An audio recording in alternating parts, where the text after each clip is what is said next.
Kanduni. Yo.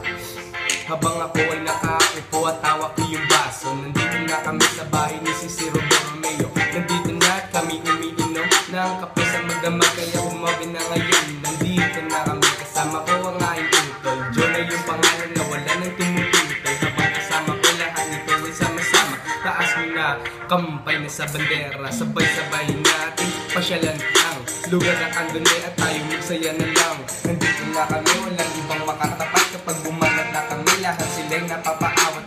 Sabay kami na para mag-isang pamilya na nandito, nag-happy-happy na kasama ko. Nandito na ngayon, ngayon walang iba sa Sir Romeo. O saan ka pa? Maraming proyekto dito ay nagawa sa Kanduni na ngayon. Dito ay makikita mga tao na kaninang panasinusabay. Nandito na kami, pwede na umapayaw. Pakinggan mo na ang bawat kataga. Nandito na kami, lahat hindi tumutula. Walang iba, sino ka ba? Ano-ano sila. Wala kaming paki, basta kami masaya na. Nandito na sa Kanduni, kaya tapat na kapag bumanat na ako, lahat dito'y mapapamangal na parang nandito. Lirik'y lumalabas sa aking uling na para wala nang makakapila sa mga liriko na aking ginagamit na hindi ko to pinabisado at agad lumalabas na. Nandito na walang iba, saan ka pa? Representing Isabela Jordan nga pala, yeah! Yeah!